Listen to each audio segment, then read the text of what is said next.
Hey everyone, this evening we're diving into a topic that many of us can connect with rest, or more accurately, how medieval people rested, which turns out to be far more unusual than most of us could envision. Before you settle in, please take a moment to like the video and subscribe, but only if you truly appreciate what I share here. Feel free to share in the comments where you're joining us from and what time it is on your clock. It's always intriguing to notice who is connecting with us from different corners of the globe. Now lower the lights, perhaps switch on a fan for that gentle background sound, and let's gently drift into tonight's experience together. Before electricity, TikTok, and sleep hygiene influences, medieval people had a nighttime routine that would leave today's melatonin enthusiasts scratching their heads. It was referred to as segmented sleep, a natural two-part sleep cycle divided perfectly in half, like an old hard biscuit from the medieval times. The routine was straightforward. After sundown, most people settled in for the night, gently slipping away into what was known as first sleep. Then, after about 4 hours, they'd rouse themselves intentionally and spend the next hour or two engaging in what can only be described as medieval midnight multitasking. This wasn't seen as a lack of sleep. It was simply the nature of slumber. The time spent awake between the two rests felt practical, beneficial, and sometimes surprisingly social. During this time, individuals engaged in prayer, read sacred texts, tended to fires, or checked on their livestock, as nothing disrupts a peaceful state, like the worry of whether your goat is still in the yard. And yes, this was also seen as the perfect moment for closeness. Medieval physicians and marriage manuals observed that the body was at ease and the mind tranquil during this time, which seems like a gentle way of suggesting two fatigued to dispute. So if you ever believed you were sweet for rising early to brew your partner some coffee, just remember that your ancestors had a whole different standard. The next period of rest would come after this pause, continuing until dawn. All sorts of people, from monks to farmers, joined in this soothing nightly routine. Even literary figures like Chaucer casually mentioned it, indicating that yes, even in medieval literature, people were reflecting on their struggles with rest. Interestingly, contemporary research indicates that having sleep divided into segments may be more in tune with our natural rhythms. The two-sleep cycle harmonizes with our natural rhythms when we're not exposed to artificial light. So the next time you find yourself alert at 2 a.m., don't panic. Just whisper, "Ah yes, the watch has begun," and go tend a gentle flickering flame. It wasn't until the industrial era, with factories' gas lamps and the growing fear of unproductivity, that humans began to enforce the idea of 8 uninterrupted hours, as though rest were a timed sport. In the medieval world, stirring from slumber in the middle of the night wasn't seen as a setback. The schedule was set and everyone had to follow it, regardless of their feelings. Let's discuss beds, or more accurately, the medieval versions of them. In today's world, we find ourselves preoccupied with thread counts, memory foam, cooling gels, and the softness of a mattress that feels like a gentle embrace. In medieval Europe, a bed was often merely a collection of materials that once had life, now compressed beneath the burden of restless nights and unvoiced sorrows. The usual peasant bed was made up of a straw mattress referred to as a pallet. This was essentially straw or hay crammed into a coarse fabric bag, if they were fortunate enough to have a bag at all. If not, it was merely straw lying on the floor, perhaps a bit damp, maybe already taken over by a cat. These pallets weren't exactly cozy, but they were an improvement over having nothing at all, which was the only other option. Straw was affordable, abundant, and effective at keeping out the chill. It was also great at harbouring insects, lice, and the occasional field mouse, which made resting an exercise in cautious stillness. If it bothered you, you brushed it off. If it nibbled, you merely adjusted a bit and wished for a favourable outcome. If a family had a little extra cash, or at least a working back, they could lift the straw mattress onto a wooden frame. This didn't alter the rest experience significantly, but it did lessen the likelihood of waking up with beetles in your ear. A bit. Linens felt like a special indulgence. Most people dozed off in the outfits they had on throughout the day. Nightwear wasn't much of a concept, and personal boundaries were quite the rarity. Whole families, children, parents, maybe a grandparent, all rested together in the same space, sometimes on the same straw pile. If you felt a bit too cozy, you could always snuggle into your cousin's elbow. Nobles naturally enjoyed the comfort of proper beds. Spacious wooden frames, plush feather mattresses, intricately embroidered sheets and canopies designed to block out the chill, and with any luck, the pesky lice. These beds held such significance that they were bequeathed in wills. You didn't receive any land as an inheritance. You received Aunt Matilda's oddly bumpy feather bed. For many people in medieval times, a bed was far from a cozy retreat. It was a refuge from the cold, a way to steer clear of the chickens, and perhaps, just perhaps, a chance to envision a future where comfort replaced the sounds of squawking and rustling. When we hear nightcap today, we think of a warm, comforting drink that wraps us in a gentle embrace. Perhaps a cozy drink, a gentle glow from the flames, and a hint of mischief. However, during the Middle Ages, a nightcap didn't refer to a drink. It was a cozy hat, a genuine, physical, sometimes absurd-looking piece of cloth made to prevent your head from getting too cold during slumber. Well, it turns out that insulation wasn't really a highlight of medieval architecture. Stone walls, draughty thatched roofs, and windows made of thin animal horn or oiled parchment offered little comfort against the chill, and the warmth from the heating system that was referred to as a dog. To ensure warmth during the night, particularly as body heat dissipates quickly from the head, those in medieval times embraced the simple nightcap. These hats appeared in various shapes and sizes, yet the most memorable style was long and pointed, reminiscent of something you might find on a wizard who also works as a chimney sweep. They were typically crafted from wool, linen, or any leftover fabric that could provide a bit of coziness without upsetting the family goat. For men, it was a useful addition.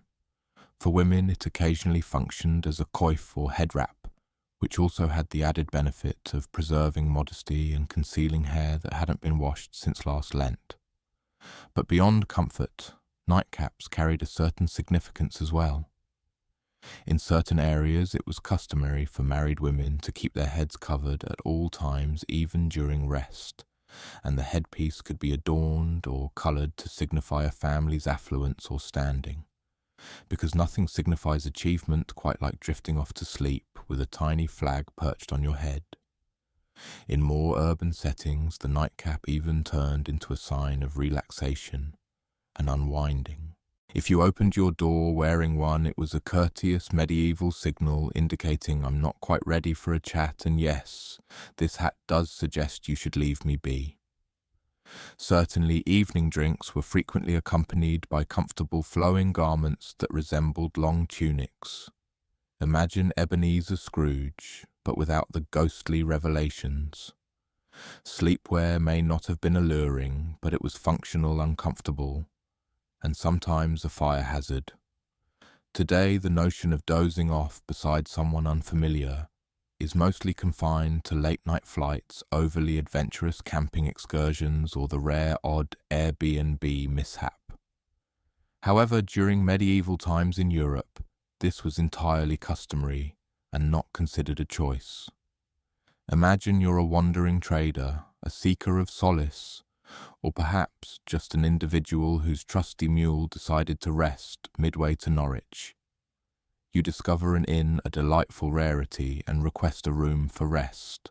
What you receive is not a space or a place to rest or even a floor that feels fresh. What you receive is a place in a bed that's already taken. Medieval inns functioned more like communal sleeping quarters than contemporary hotels. Privacy was a distant thought. If there was room in the bed, you were likely to find yourself next to someone unfamiliar, perhaps even a snorer, a sleep talker, or someone with an unusual number of skin issues. This wasn't seen as impolite. It was merely a practical way to utilize resources. Cozy beds can accommodate 2, 3, or even 4 companions depending on their dimensions and the comfort level of those sharing the space. In bigger cities, you could find yourself in a communal hall filled with numerous beds, leaving little to no room for yourself. Snoring contests went on without any judgment while the battle for elbow space was intensely fought. At times, men and women found themselves apart, yet there were moments when they remained together. Some inns attempted to allocate beds based on one's occupation. Blacksmiths alongside blacksmiths, clergy among clergy, thieves with fellow thieves, it is said. But often it was first come, first relaxed. And while this might sound like a troubling scenario to modern germaphobes back then, it was a welcome change from resting outside with the wolves, the rain and the sporadic peasant uprising. Feeling uneasy about theft, many travellers dozed off with their purse secured to their belt or tucked away beneath their clothes. Some rested atop their bundles, transforming luggage into both a cushion and a wake-up call. If someone shifted your bag, it typically signalled that you were on the verge of waking up with less in your pocket. The wealthy, naturally, were not subjected to this outcome. Nobles journeyed with their retinues and settled into a semblance of ease or insisted on private quarters if the innkeeper wished to keep their shelter intact. In the medieval world, settling down for the night wasn't merely about snuggling under a blanket and gently slipping into slumber.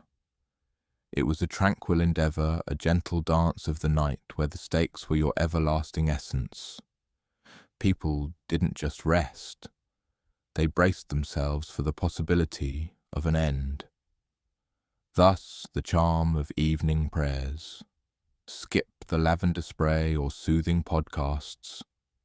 Medieval dreamers settled in with confession psalms and soul-soothing spiritual phrases just in case they slipped away somewhere between good night and dawn. The concept was straightforward. Life is so fragile, with threats lurking around every corner, be it illness, fire demons, or the perilous age of over 30 in the year 1247. So you might want to whisper your prayers softly, not due to its soothing nature, but because the alternative was frightening, and you certainly didn't want to arrive unannounced, unkempt, and spiritually out of sorts. Is there a familiar version? If I happen to drift away before the morning light, I hope the Lord will embrace my spirit tight. Cozy, isn't it, except it's essentially a formal paper crafted by a child recognizing that passing away could be a probable result of drifting off to sleep. Numerous adults possessed an extensive collection of prayers for various dangers. One for those moments when you felt a little heavy inside. One for those moments when you feel a gentle heaviness in the air, as if something might be lurking in the shadows above. One for plague prevention, which sadly did not hold up well over time. Some even prayed to specific saints known for keeping an eye on those in slumber, much like divine guardians ensuring your spirit stays safe at the entrance of a lively gathering. The truly devoted monks, nuns, and overly anxious nobles concluded their day with Compline, the last prayer service before drifting off to rest. After Compline, they took a vow of silence which felt natural, as everyone was already worn out, underfed, and slightly uneasy about the dark. Children were also encouraged to pray, partly because it was beneficial for their souls, and partly because it provided them with something to occupy their minds instead of questioning why the dog was in their bed again. Parents reminded them that angels were watching, which sounds charming until you realize it was less about protection and more like a heavenly monitoring system. In essence, prayer before rest was more focused on urgent fixes than on tranquility. Imagine it as a form of ancient protection against unwanted intrusions. You wished it would work even if you weren't entirely sure how it all came together. In today's world, dreams are often brushed off as mere randomness, a result of stress, excessive cheese consumption, or just your mind attempting to organize thoughts in the quiet of the night. In the medieval world, dreams held significant weight, often regarded with a gravity that suggested they could lead to eternal consequences. Visions were more than mere illusions. They were seen as whispers from the beyond. From the divine holy figures, the dark forces, your protective spirit, or maybe that peculiar artifact you touched last Sunday. Some dreams felt like heavenly messages, while others seemed like mischievous whispers. Regardless, it was important to stay alert, maybe jot it down or admit it, or even refrain from eating for a few days just to be cautious. Theologians, monks, and self-proclaimed visionaries devoted a considerable amount of time to pondering the meanings of dreams. Whole volumes were devoted to unraveling their mysteries. Envisioned flames could be quite the challenge. Envisioned a serene flow, it might signify cleansing or being overwhelmed. Envisioned a figure with a goat's head skillfully tossing fish in the air. You might want to reach out to a priest right away and perhaps consider relocating. Medieval people thought that dreams held significance as your soul remained engaged during slumber. Your actions in a dream could unveil concealed flaws or spiritual vulnerabilities. That slightly awkward dream about taking a loaf of bread, that could be your mind revealing a sense of unease about indulgence, or perhaps just a simple need for nourishment. But still, it's probably best to admit it regardless, just to be safe. Monks and nuns frequently documented their dreams and communicated them to their spiritual leaders. Some were honored for experiencing divine revelations while resting. Others were gently advised to limit their onion intake before bedtime. Naturally, dreams were more than mere spiritual enigmas. They also served as wonderful plot devices. Medieval literature is rich with dream sequences where knights meet angels, demons, or symbolic beings reciting verses about virtue. Dreams were like the streaming service of the medieval era, filled with deep symbolism and often lacking in cheerful conclusions.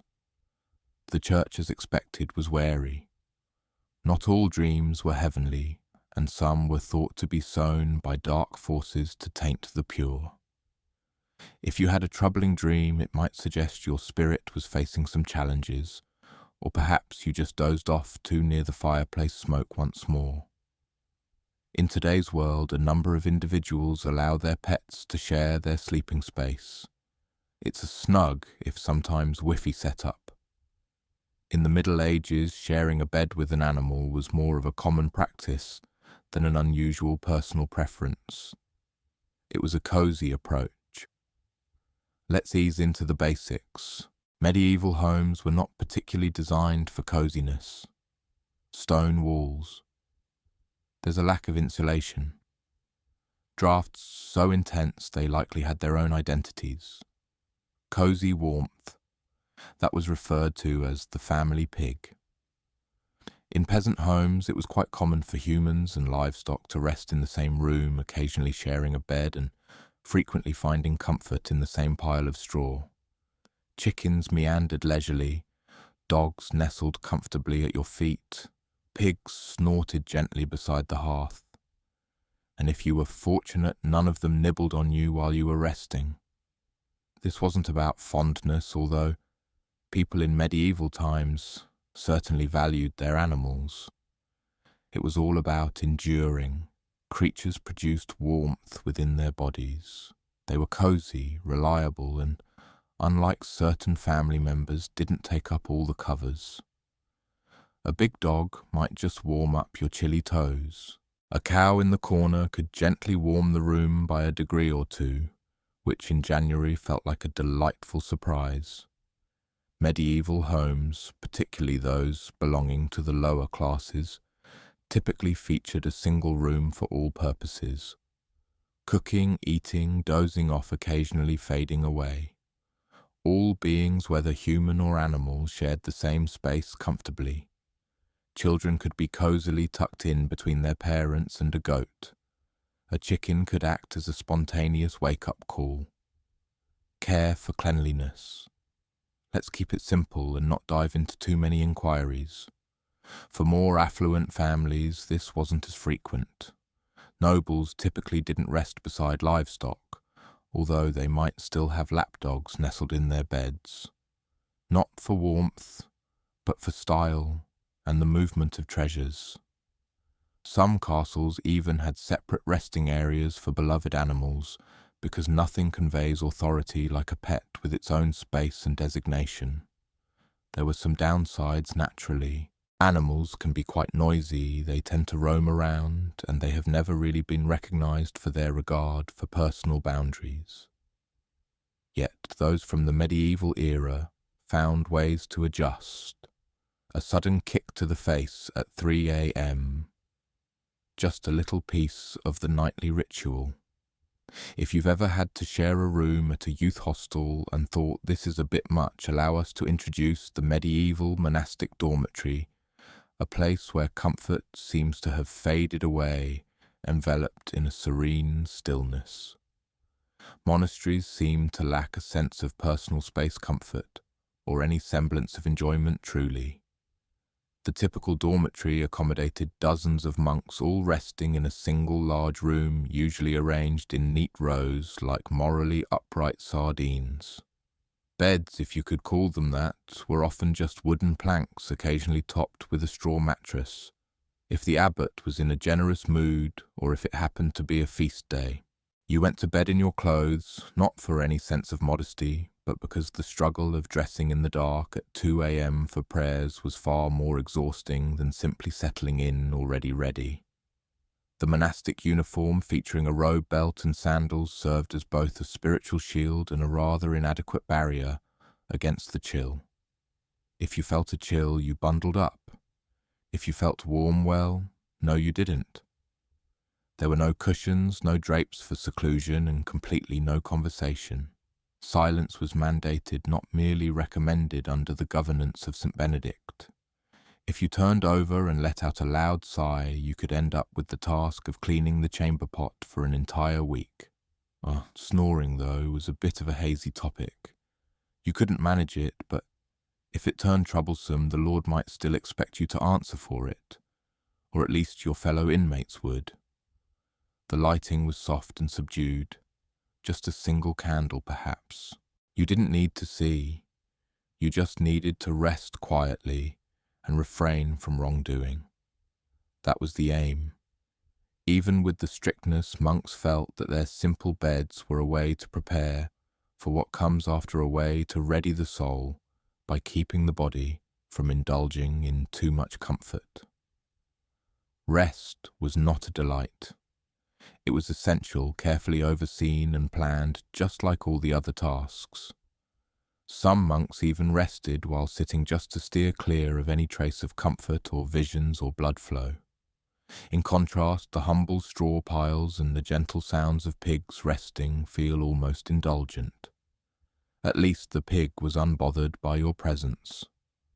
Let's discuss a topic that would likely unsettle many contemporary resters.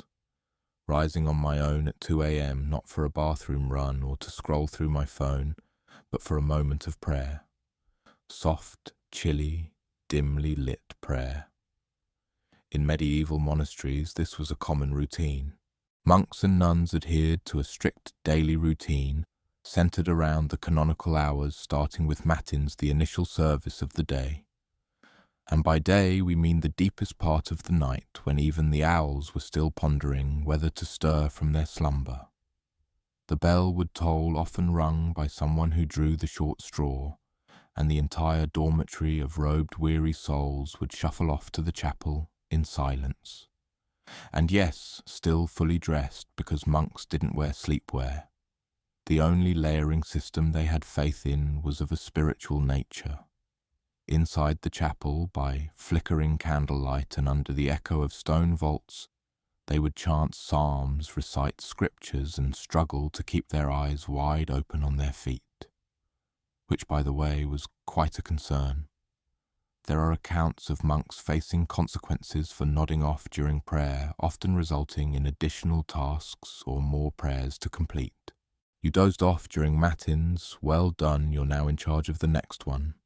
Matins might stretch on for an hour or even longer. Some especially eager requests extended it to 2. Picture attempting to remain spiritually connected while your stomach nudges you about a dinner of lentils and a moral lesson, and your body is gradually winding down. After the service, monks would either drift back to their beds for a second rest, or in stricter orders transition directly into study or manual labour. Because nothing embodies sacred dedication quite like threshing wheat on just 4 hours of broken slumber. Why is it so early? The plan was to forego ease and devote the stillest hours of the night to God, free from the distractions of daylight warmth or the rhythms of sleep. It was a gentle reminder of commitment. Or at least it was once you managed to shake off the tingling in your feet, the lingering scent of candle smoke and Brother Ambrose's less than melodious chanting. In today's society, resting solo is frequently portrayed as a privilege, a symbol of autonomy, tranquility, or simply the knack for managing the covers. In the medieval world, however, resting alone was seen as questionable, unwise, or simply unsafe. Let's ease into the basics. Cozy warmth. The beds, as we've noted, weren't exactly warm and inviting. Stone walls and open chimneys barely held on to warmth, and central heating felt like a distant dream. So people shared beds for warmth, not out of closeness, but out of essential need for heat. Children dozed off alongside their siblings' parents and occasionally the neighbour's child when they were over. It felt like a gathering where everyone was cozy, yet no one checked if you were comfortable being part of it. But beyond warmth, there was a deeper, almost ethereal reason for resting in groups. Many people thought the night was when mischief stirred and shadows danced. In the stillness of the night, your spirit may find itself open to a lure, or even something more sinister. Being around others formed a comforting shield of support. If anything went awry, at least there would be a witness, or perhaps someone to catch the demon before it could cause any trouble. For children, the idea of solitude during the night felt almost impossible to fathom. Not merely for comfort, but because phantoms, mystical beings, and roaming spirits were all woven into the fabric of the night. Stories cautioned about the dangers of sleeping alone, suggesting it could lead to trouble and spiritual risks. And unlike the bedtime stories of today, these tales didn't conclude with warm embraces. They faded away into nothingness. Even married couples frequently found themselves sharing their beds with children servants or unexpected guests. Privacy felt less like a reality and more like a tale spun in the quiet hours of the night. In fact, the notion of 2 individuals resting separately in a vast bed felt so unusual that it might have been seen as either extravagant or profoundly questionable. In spiritual settings, even monks frequently rested together, and if someone was assigned to rest alone, it was often for disciplinary reasons.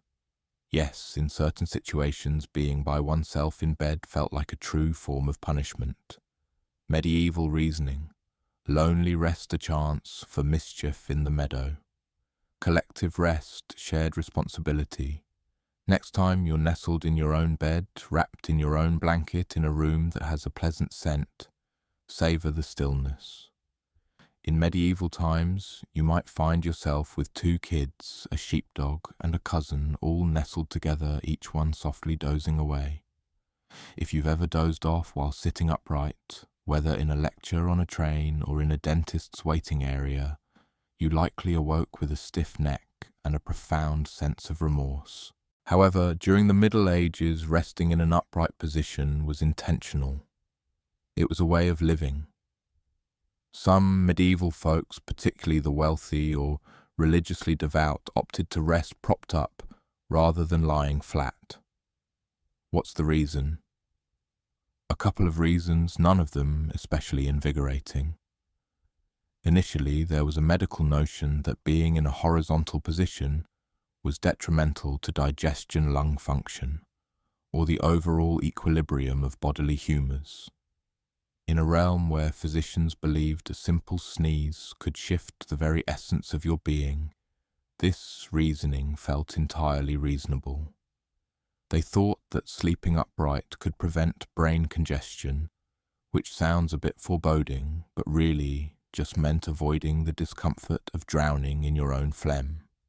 Secondly, there were matters of a spiritual nature. Reclining completely was seen as resembling the position of the lifeless. You didn't want to mix things up with the divine, or even worse, draw the gaze of the reaper by resting in the same pose seen at memorials. Feeling a bit uncertain, of course. But when your local priest also served as the community's health consultant, you chose your battles with great caution. As a result, people often rested in a partially reclined position, cushioned by large bolsters, pillows, or the wooden headboard equivalent of a medieval lazy boy. Nobles occasionally had their beds arranged with angled supports to keep a semi-seated position ideal for digesting an evening meat pie or preparing for unexpected demon encounters. Monks went even deeper. In more demanding situations, they could find themselves dozing while perched on a bench or slumped against a chilly wall, relying on a hood to soften the unease. It wasn't about well-being, it was about consistency. If you find yourself too cozy, you may drift off into a dream. If you drifted off, you might stray. If you've strayed, then come on in for confession at the early hour of 5 a.m. This clearly wasn't about getting proper rest. It was about virtue, discomfort, and a gently perplexing theology. Dismiss the eerie visions or creatures lurking in the shadows. For medieval people, the true terrors of the night lurked beneath the covers, tiny, relentless, and completely indifferent to your pleas. We're discussing naturally those pesky little creatures like fleas, lice, and the unofficial mascot of the medieval bedroom, the bedbug. Let's be straightforward. Hygiene wasn't really a priority in medieval Europe. Baths were infrequent, laundry costs were high, and soap was occasionally crafted from materials best not mentioned. Combine that with straw-filled mattresses, shared bedding, and the occasional live chicken underfoot, and you've created an ideal setting for a never-ending feast for pests. Fleas and lice were so common, they felt like they were always hanging around. Peasants encountered them every day. Nobles, with their luxurious satin sheets and plush feather beds, still found themselves affected. In fact, some wealthier households had dedicated nitpickers, actual servants assigned to the task of removing lice from their employers' hair and clothing. Picture yourself holding the title of Master of the Royal Scalp. Bedbugs, on the other hand, were the quiet intruders of nighttime rest. They nestled in wooden bed frames, mattress seams, and even the cracks in stone walls, coming out at night to feast like tiny vampires. If you've ever been curious about why people in medieval times donned nightcaps and slept in their clothes, it wasn't solely for the sake of staying warm. At times, it resembled a protective shield against nuisances. Solutions varied from somewhat effective to remarkably bizarre. Some households burned fragrant herbs like wormwood or tansy to keep bugs away. Some people used garlic, onions, or even ashes in their beds, which might not have helped with the pests, but definitely put a damper on any romantic vibes. It wasn't merely a matter of physical discomfort. Fleas were frequently regarded as symbols of wrongdoing or moral decay, nagging reminders of humanity's downfall and questionable bedding decisions. Whole poems have been crafted about fleas, some offering moral lessons, others taking on an oddly romantic flair. Because nothing expresses affection quite like "Let us come together" like the pesky little creature that annoys us both.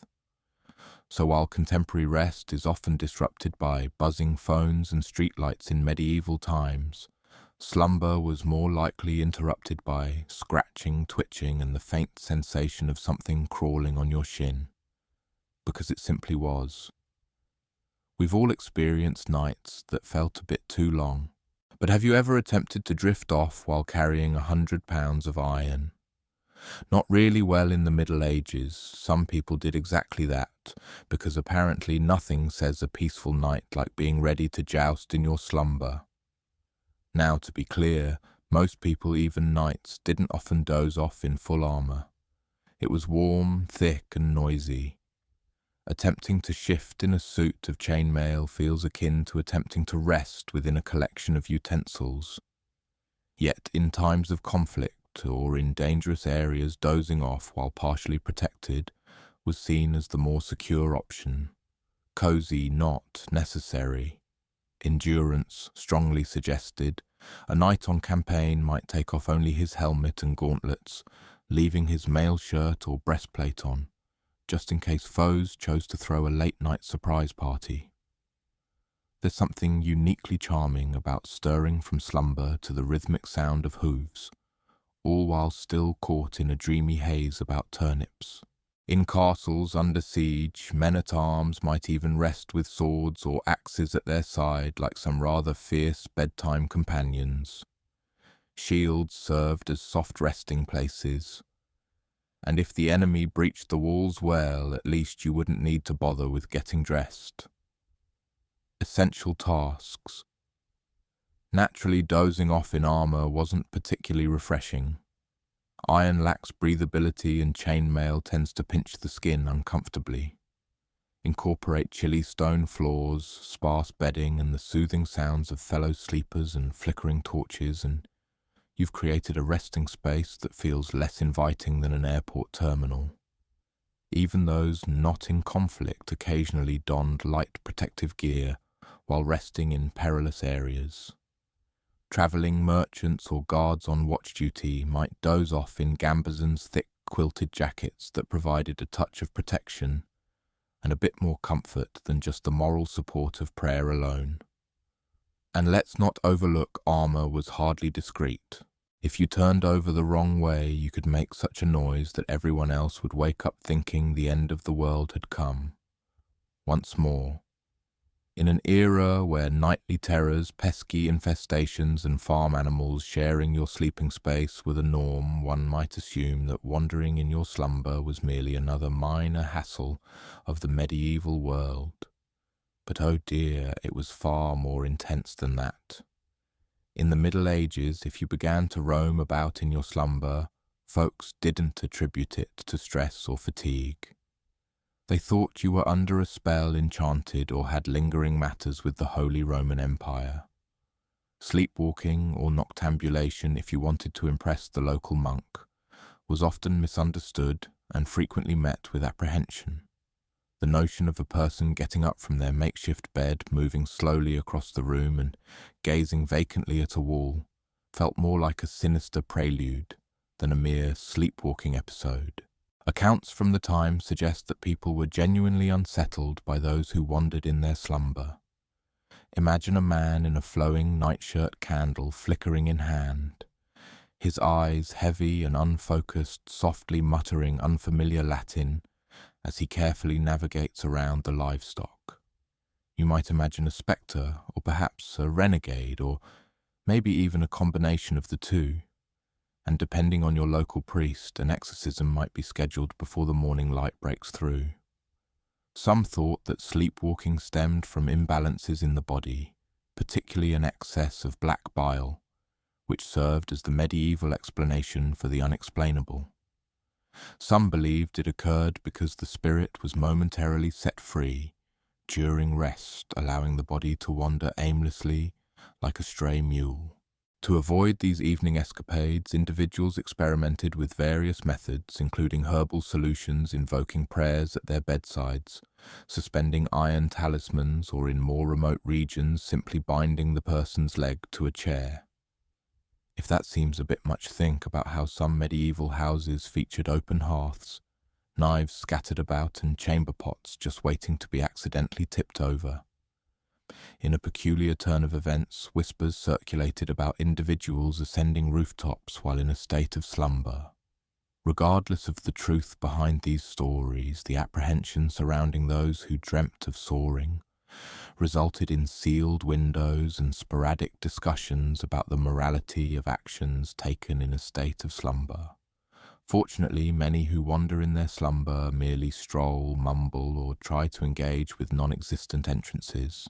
But if someone wandered into a church in a daze, locals might see it as a heavenly omen, or perhaps initiate a cleansing ritual just to ensure all spiritual aspects are addressed. If medieval life imparted any lessons, it was the art of dozing amidst turmoil. Church bells, distant rumbles of thunder, the soft cries of livestock, and the rare sound of a siege. For the weary inhabitants of the Middle Ages, these were merely background sounds, the medieval equivalent of soothing white noise. Let's begin with the chimes. Church bells gently echoed through the stillness, marking each sacred moment of the day. Sunrise prayer times, meals, and the early call of matins at 2 or 3 a.m. If you resided close to a monastery, the rhythmic tolling likely accompanied your dreams. At some point, the mind simply surrendered to it. Bells turned into a soothing melody for a weary spirit. And it wasn't merely bells. Storms were common and quite unsettling. Without weather apps or triple-glazed windows, each clap of thunder felt like the end of the world. Roofs dripped, windows trembled, and chimneys moaned like restless spirits. Yet individuals drifted off into slumber. They were compelled to. Work continued despite the restless nights. Neither did cultivating the land, seeking divine guidance, or fleeing from marauders. Interestingly, invasions and apocalyptic events didn't always disrupt the comfort of a good night's rest. In the 14th century, individuals managed to rest, despite the challenges of famine, war, and the Black Death.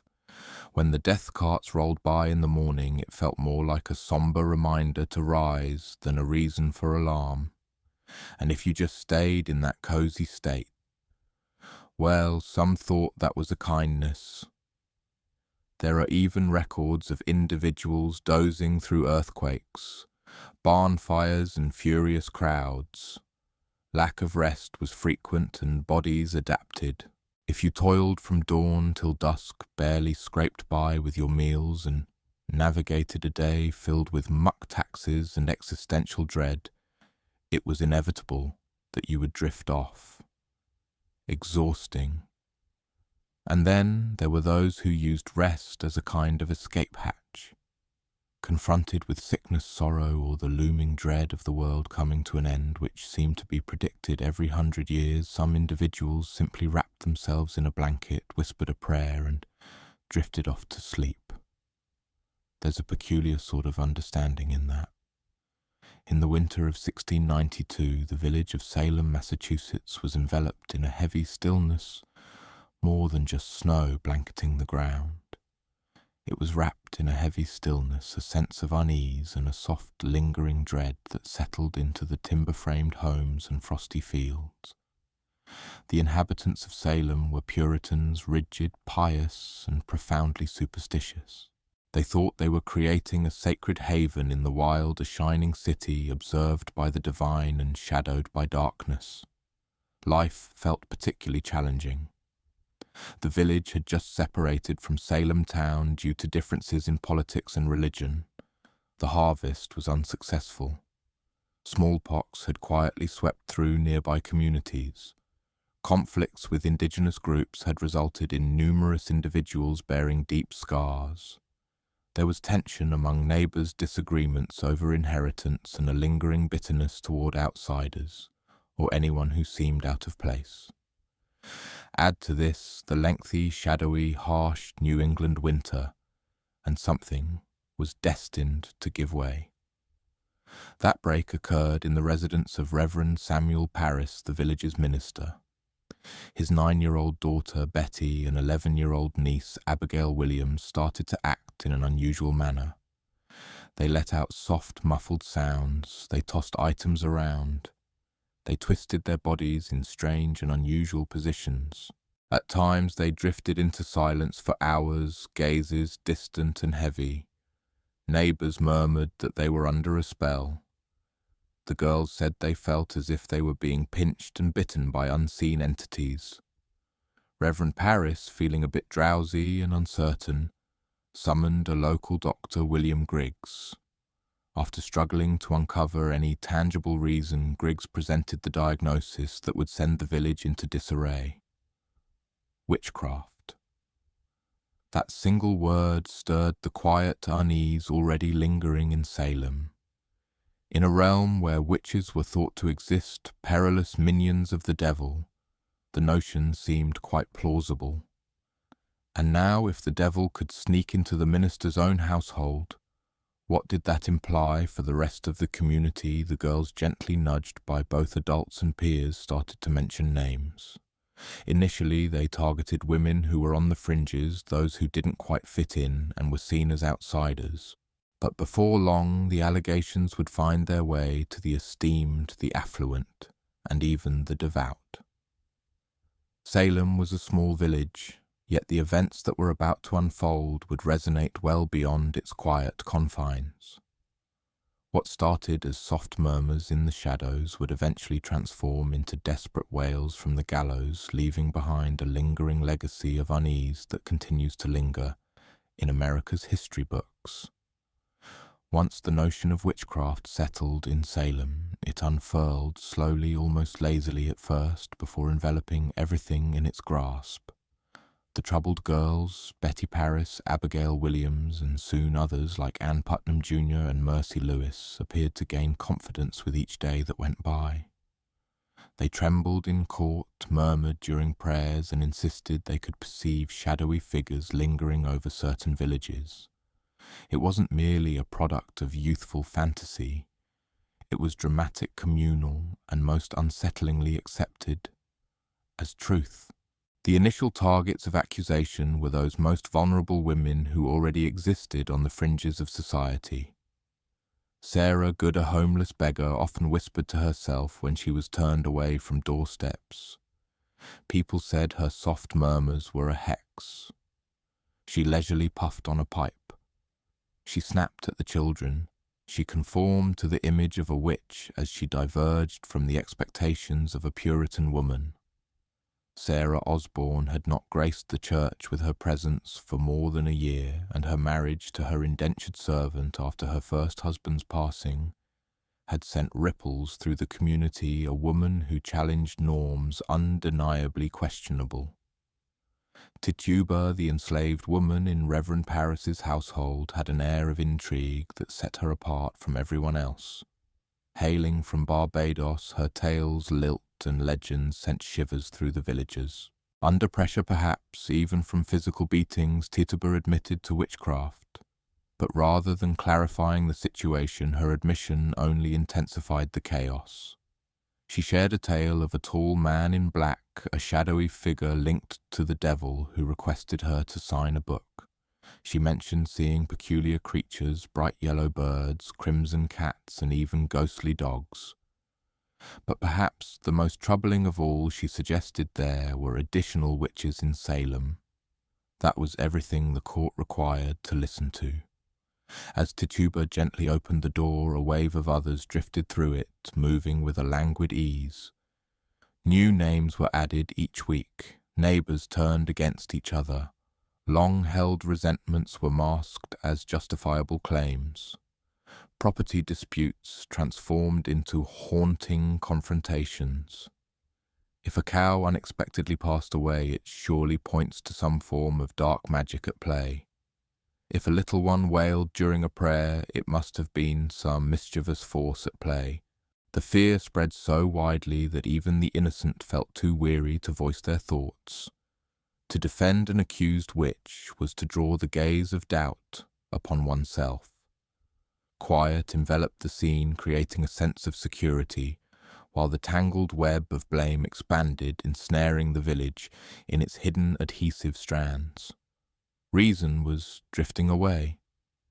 Hysteria had taken the reins. As accusations piled up and the village buzzed with tension, the colonial government intervened. Governor William Phipps, newly appointed and keen to restore calm, set up a special court to address the turmoil. It was referred to as the Court of Oyer and Terminer, derived from the French phrase meaning to hear and determine. But what it truly turned into was a machine fueled by anxiety and retribution. The court gathered in Salem town in June of 1692, and it was far from a typical gathering. The rules were distorted by a sense of unease. Rather than demanding solid proof or trustworthy testimonies, it permitted something much more unsettling: spectral evidence. Spectral evidence served as a haunting indication that a spirit or spectre of the accused had troubled the victim. In simpler terms, if someone said they saw your ethereal presence in a dream causing them distress that could be accepted as evidence in court, forget that the accused might be dozing off at church or far away. It was their essence engaged in the devil's business. You can't question a dream, and even more frustrating, you can't refute it. Children were now regarded as key witnesses. Their seizures, screams, and gasps in court grew increasingly dramatic with each passing day. One girl, Mary Walcott, would drift into fits the moment a suspected witch entered the room. If a prisoner glanced her way, she let out a startled cry. If they averted their gaze, her cries grew even more piercing. The performances were captivating, and the judges, including the notable Judge Samuel Sewell and Chief Justice William Stoughton, embraced it all. Attorneys for the defense. There were absolutely none. The idea was absent in colonial trials. If you found yourself in such a situation, you would be by yourself. If you denied the charges, the troubled girls lay in distress. If you admitted the truth, you could avoid the end, but only by revealing others. The system favored deception and penalized quietude. Even more troubling, the trials turned into public spectacles. Folks drifted in from surrounding towns to catch a glimpse of them. The accused were brought into court in chains, frequently confused, often destitute and nearly always without any power. And yet some remained unconvinced. Some townsfolk murmured that the girls were merely pretending. Some wondered why only specific groups were facing accusations. Yet hardly anyone voiced their thoughts. To challenge the court was to challenge divine intention. In Salem, logic had faded away, and the law had turned into a reflection of fear rather than justice. On June 10, 1692, the gallows in Salem quietly claimed its first victim, Bridget Bishop. She was familiar with scandal. Her reputation turned her into a simple target. She donned vibrant red attire, managed a tavern, and had faced accusations of witchcraft many years prior. During her trial, neighbors recounted how they felt a gentle tug on their spirits at night, how their little ones seemed to fade away after she walked by, and how she possessed curious magical dolls. She refused to acknowledge anything. Despite everything, the court determined she was guilty. She was guided to Gallows Hill, a desolate, breezy stretch of land just beyond Salem. No prayer, no compassion. The rope was pulled, the crowd watched, and with that single execution, the machinery of death began to move slowly. The hangings that followed occurred in rapid succession. On July 19th, 5 more women were executed: Sarah Good, Susanna Martin, Rebecca Nurse, Elizabeth Howe, and Sarah Wilds. Some held a respectable position within the church. Rebecca Nurse, in particular, was a surprising case, an elderly devout woman cherished in the community. Even the jury first decided she was not guilty. However, with the court's insistence and the pleas of the troubled girls, the decision was overturned. Nurse's final words drifted softly through the air, carrying a sense of caution. "I am as pure as a newborn babe." But it was of little consequence. The noose showed no favoritism. In August, additional executions took place. On September 22nd, a particularly grim day, 8 individuals faced execution in the quiet of a single morning. Among them was Martha Corey, a woman who had questioned the trials from the start, and her husband, Giles Corey, who faced a different outcome. Giles chose not to enter a plea. The court, unable to move forward with the trial without one, turned to an old English punishment, peine forte et dure. He was crushed under the weight. Stones were placed on his chest, gradually, mercilessly, over 3 days. His last words, as the tale goes, were simply more weight. By the end of the hysteria, 19 people had been hanged, 1 pressed to death, and at least 5 more passed away in jail while waiting for their trial. Many admitted to things they didn't do just to protect themselves. More than 200 individuals faced accusations. The gallows loomed with a heavy presence over Salem, not only on the hill but also within every soul. Fear had settled in, and justice, with its eyes covered, was gently guided to its end. While the executions drew attention, countless others lingered in tight, unpleasant jails awaiting a decision or a stroke of luck. Salem's small jail struggled to hold everyone inside. Accused witches were confined in nearby towns such as Ipswich and Boston, bound to walls, suffering from hunger, cold, and neglect. Many of those accused were neither witches nor even outsiders. They were neighbours, friends, parents, children, individuals whose only fault was clashing with the wrong person or possessing land that someone else desired. In numerous instances, personal resentments masked as righteous retribution fueled the allegations. A pig meandered into a yard and passed away. It must be some sort of magic. Did someone really turn down the chance to lend a hand with the firewood? It was obvious that the axe had been cursed. Mary Easty, sister of the executed Rebecca Nurse, was one such instance. She was a revered mother of 7, recognized for her devotion. Initially released by the court, she was rearrested days later after new reports from the afflicted girls. Her second arrest determined her destiny.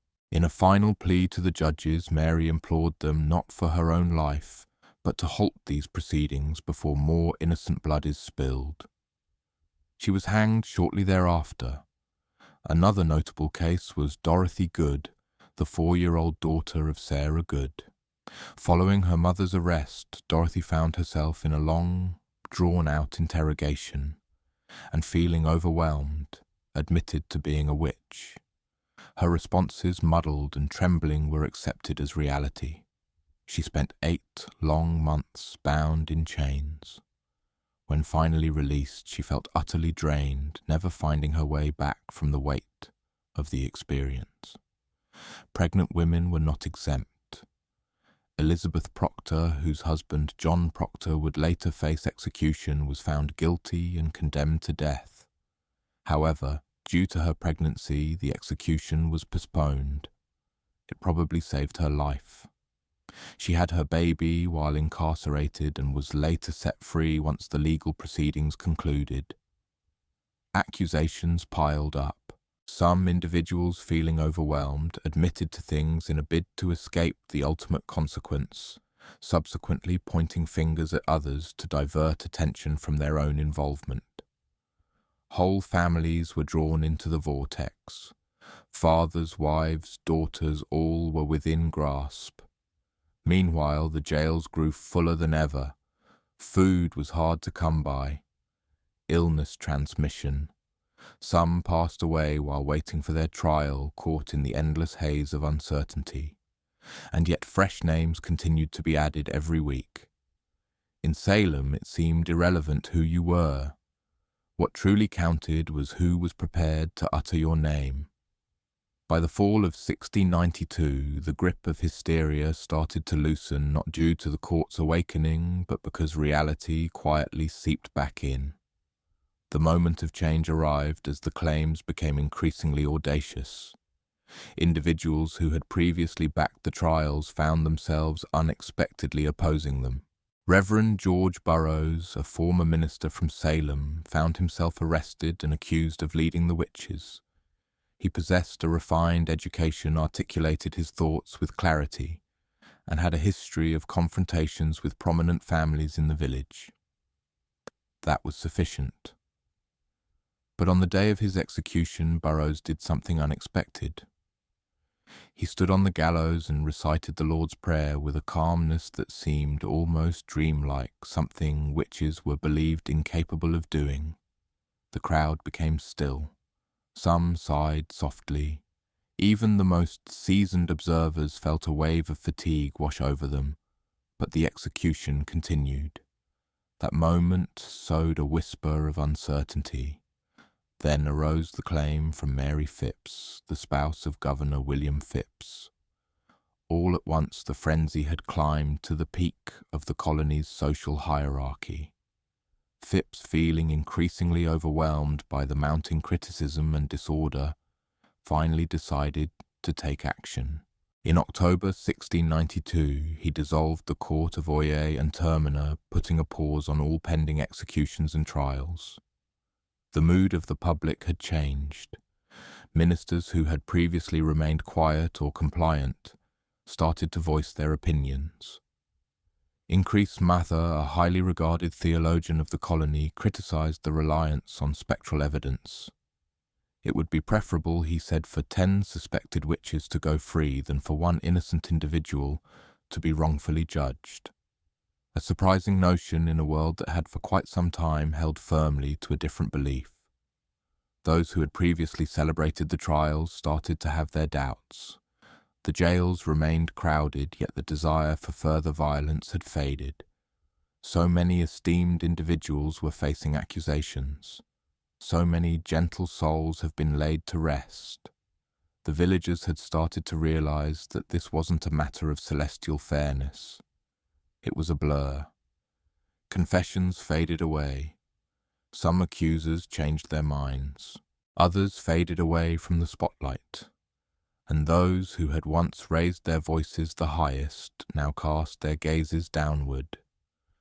The fear lingered, but it had worn itself out. The public desired a sense of calmness. The officials aimed to maintain their reputation. And Salem, weary and humbled, was finally ready to emerge from its long, dark slumber. The storm was unfolding. But the weariness, it was already completed. By late 1692, the judicial system that had stoked the frenzy started to crumble under the burden of its own ridiculousness. After the Court of Oyer and Terminer was disbanded in October, a new and more careful court, the Superior Court of Judicature, was established in early 1693. This time everything felt a bit more relaxed. Spectral evidence was no longer permitted, and the judges appeared increasingly doubtful of the accuser's extravagant assertions. The outcome, the convictions, came to a gradual halt. Numerous individuals accused of witchcraft were completely exonerated. Out of the 56 cases presented to the new court, most were set free. Even those who had already confessed started to withdraw their statements, acknowledging that intimidation, suffering, or coercion had compelled them to be untruthful. The intense displays of the troubled girls faded in their ability to convince. The most notable case in the unfolding of the trials was that of Reverend Samuel Willard, a well-regarded minister who found himself under suspicion. Even though he faced no formal charges, the mere suspicion surrounding such a high-ranking, devoted individual underscored the randomness and corruption that had seeped into the process. The court, once fierce, now moved with a gentle hesitance. They started to gently let go of those remaining in custody, initially those with minimal evidence against them, and gradually even those who had admitted to witchcraft under pressure. In the meantime, the families of those who were executed started to seek justice.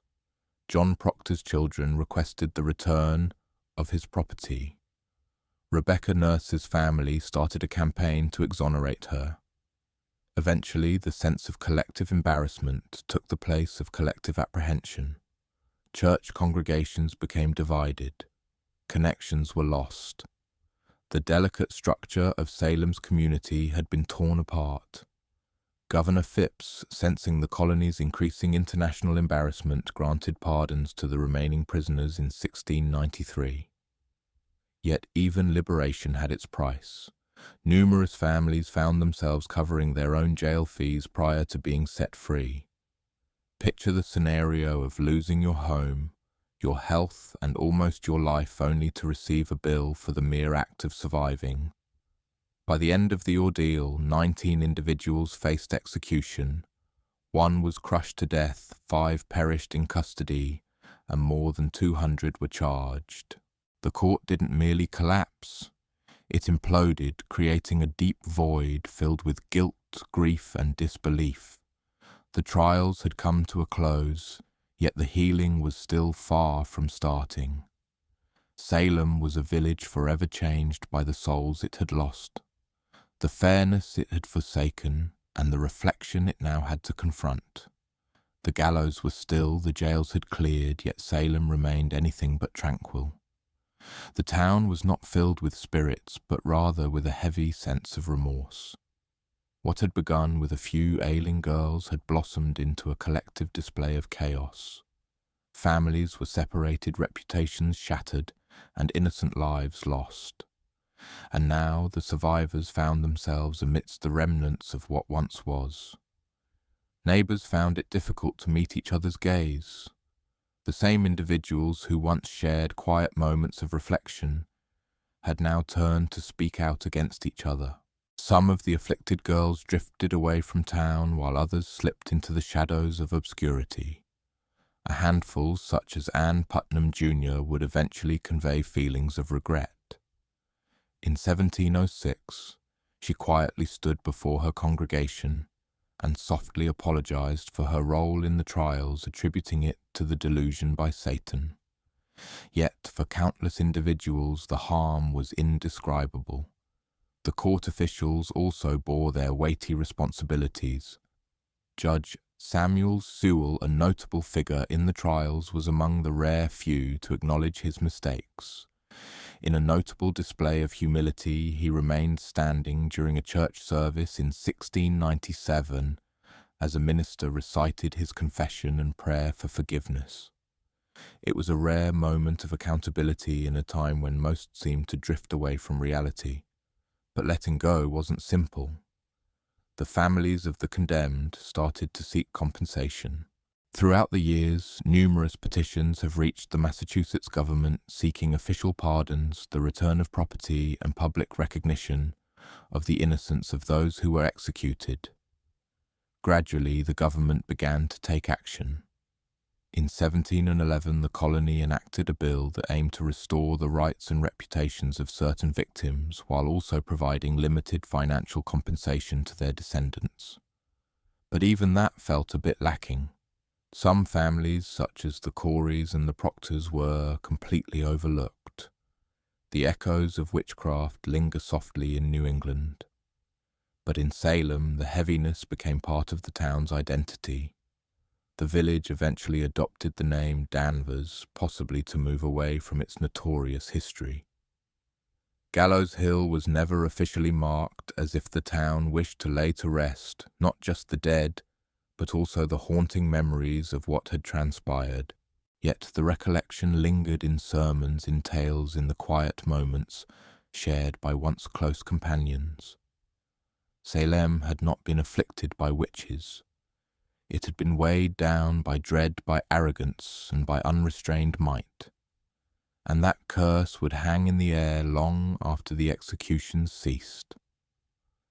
The Salem witch trials concluded over 300 years ago, yet their impact lingers not only in educational materials and historical excursions, but also in our perceptions of justice, fear, and the delicate nature of truth. What occurred in 1692 wasn't just an unusual instance of collective panic. It was a collapse of reason, empathy, and lawful principles amidst a wave of anxiety. Common individuals such as farmers, midwives, and ministers transformed into executioners merely by accepting things too readily and doubting too infrequently.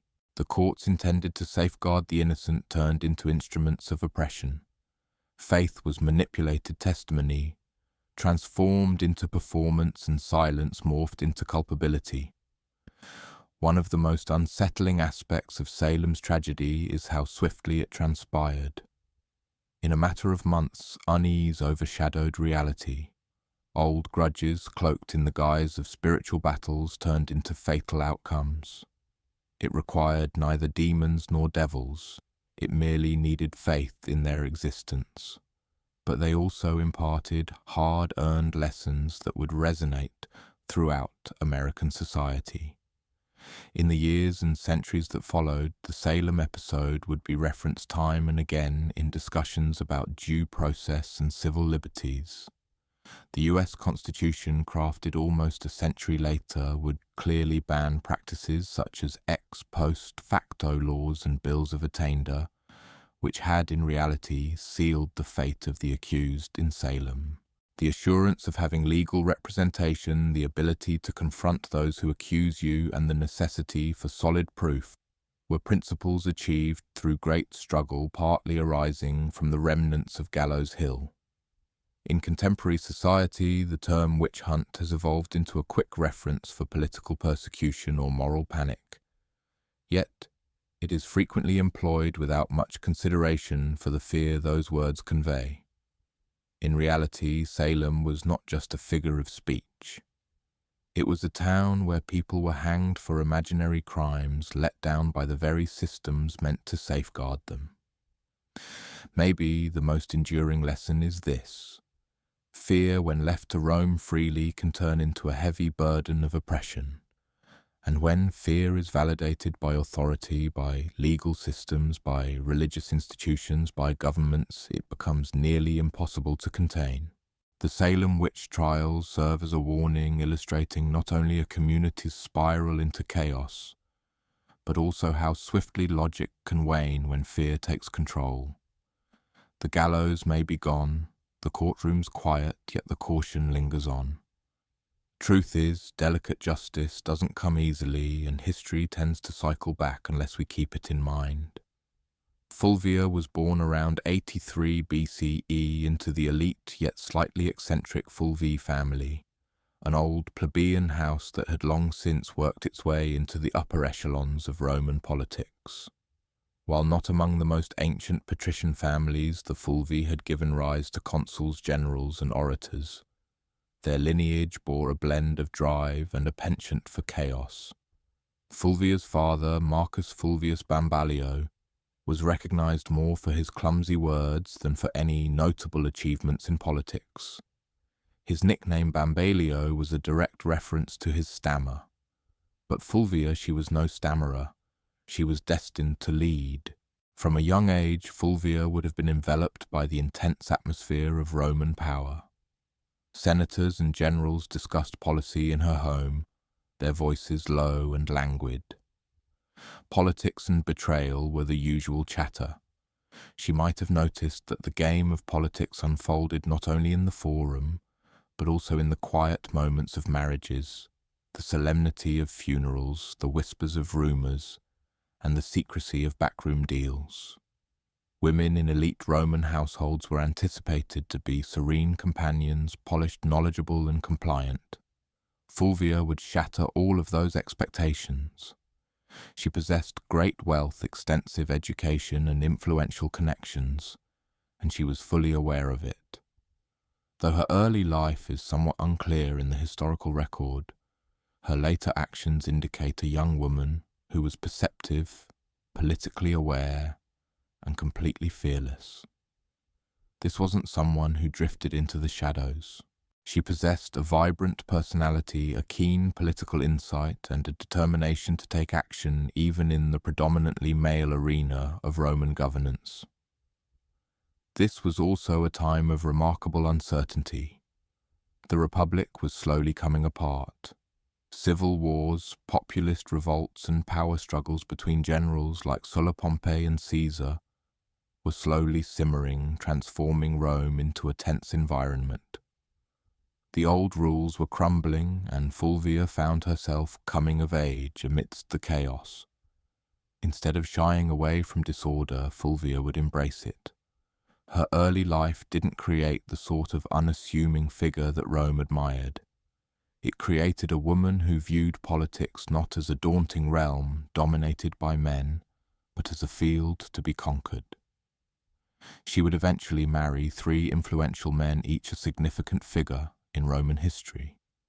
But Fulvia wouldn't simply unite with authority. She would lead armies, inspire revolts, and become the first Roman woman to be depicted on coinage not as a divine figure, but as her true self. Rome may not have been prepared for Fulvia, yet she was fully prepared for what Rome had to offer.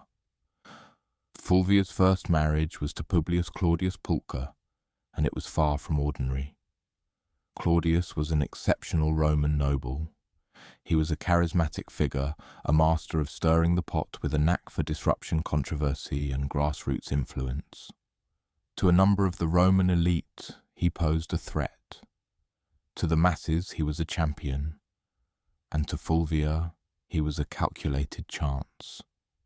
Their marriage, sometime in the early 50s BCE, brought together Fulvia and the man who had transformed the Roman Republic into his own personal theatre. Claudius was known for his dramatic rejection of convention. He had once donned a disguise as a woman to sneak into a sacred female-only religious ceremony in Caesar's home, a shocking act that only appeared to boost his popularity. He later gave up his noble status to run for the tribunate of the plebs, a position that granted him veto power over the Senate. Claudius grasped the nuances of Rome's street politics more than many, and Fulvia, far from being a mere bystander, stood right there alongside him. She was quite the presence. Roman sources indicate that Fulvia was involved in her husband's political sphere. She interacted with his supporters, was present throughout his campaigns, and oversaw their home as a centre for Claudian politics.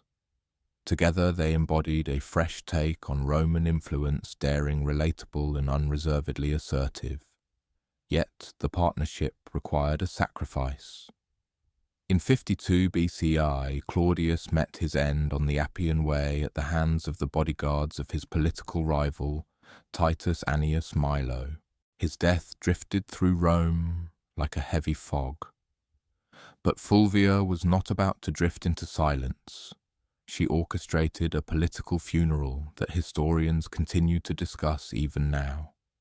She slowly showcased Claudius's mutilated body through the Roman Forum, the bloodied wounds laid bare for a haunting impression.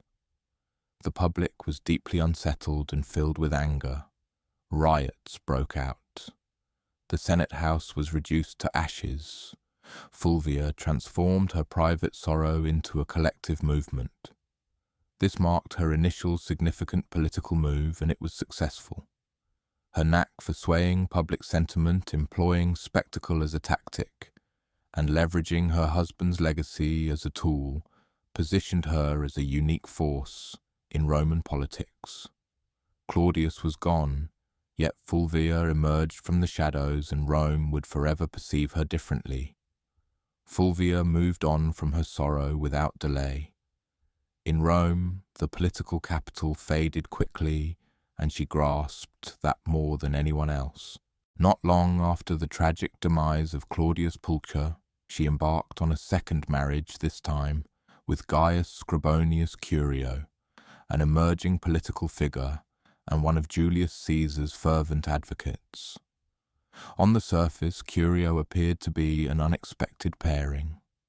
He had a vibrant reputation and a flair for the theatrical, but underneath the showmanship was a keen political strategist. In 50 BCE, Curio, as tribune of the plebs, held significant sway during a particularly tumultuous time in Rome. The Republic swayed gently between the tumult of war and the calm of peace, caught in the delicate balance of Caesar's ambitions and the Senate's steadfast resistance. Fulvia viewed Curio as more than a spouse. He was a connection to the forthcoming power structure. This was not a whimsical fling, it was a deliberate partnership. With Claudius gone, Fulvia found herself in need of a new political anchor, someone to carry on the populist legacy her first husband had established, and someone who had the support of Caesar. Curio met both requirements. Through him, Fulvia stayed closely intertwined in the changing power dynamics of Rome. She didn't merely join the movement through marriage, she played a crucial role in its formation. Fulvia made sure Claudius's supporters remained involved, reshaping their cause under Curio's guidance and maintaining the political interest of the urban populace. But the Roman world was fading away quickly. Tensions between Caesar and Pompey simmered and eventually led to a civil war. Curio lazily joined the fray, aligning himself with Caesar. Fulvia, as always, stayed engaged in the political scene. She is said to have assisted in organizing support and managing resources for her husband's campaign.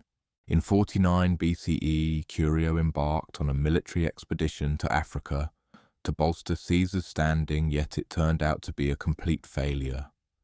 He was unexpectedly caught off guard and met his end at the hands of King Juba Thouars of Numidia's forces. His death was harsh and his army was completely destroyed. Once more Fulvia found herself alone, and once more Rome lingered to see if she would slip quietly into the shadows. She did not. Curio's death only reinforced her position as a political widow with a formidable strength. She had now lost 2 husbands to Rome's civil unrest, and both had died fighting for causes that stirred the hearts of the people. But Fulvia was just getting started. Her most daring collaboration and her most intense story was yet to unfold.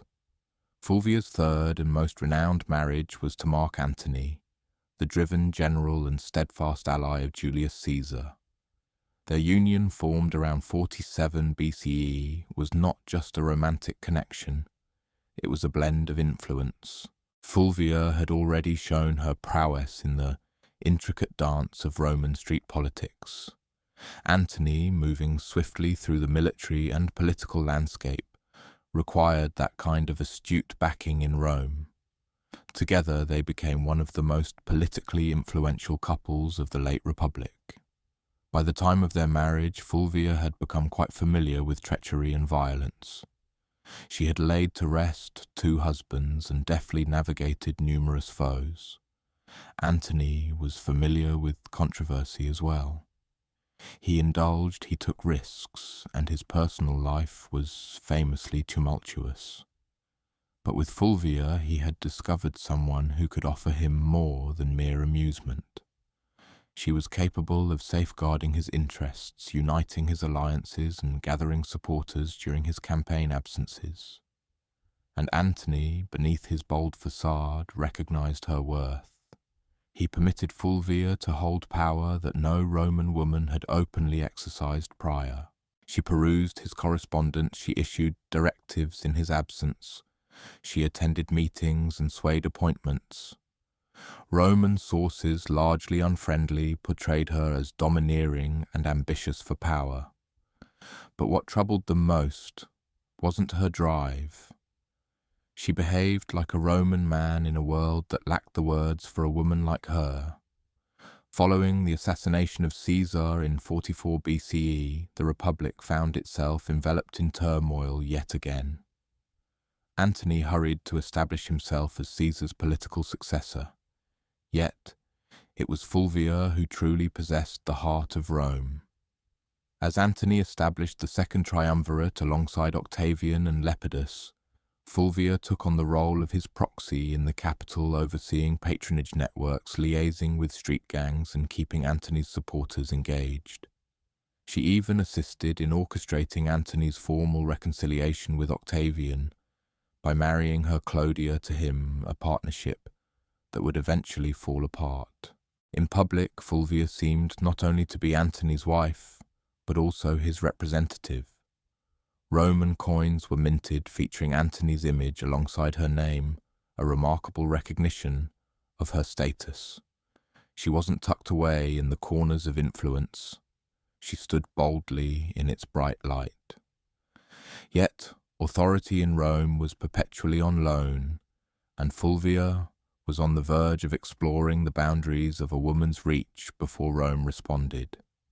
While Mark Antony engaged in military campaigns and political negotiations throughout the Roman world, it was Fulvia who held sway over the streets of Rome. She was more than just his wife. She held the role of his regent in every way that mattered. In a time when chaos, corruption, and sheer power maintained control, Fulvia demonstrated her ability to navigate the political landscape as skillfully as if not more so than any man in the Senate. Rome, in the aftermath of Caesar's assassination, was a quiet place, heavy with unspoken tension. Power had turned into something elusive. Fulvia grasped this, and she secured Antony's influence in the capital by stepping in as his political stand-in. She guided her allies, engaged with the city dwellers, navigated through various factions, and in a bold move, fought battles with her eloquence and wealth. She supported devoted soldiers, provided incentives to maintain peace, and made sure that any laws enacted benefited Antony's prospects. Some ancient sources, particularly those with a critical stance like Appian and Dio Cassius, depict Fulvia as cunning, nagging, and even eager for conflict. Yet, under the overblown claims, there exists a woman engaging in politics in a realm that offered no guidelines for a woman to do anything beyond weaving and grieving. Fulvia was forming alliances, supporting military leaders, and even making proclamations, roles typically held by senators and consuls. She also made public appearances and nurtured strong bonds with veteran soldiers, a crucial group in the political dynamics of the late Republic.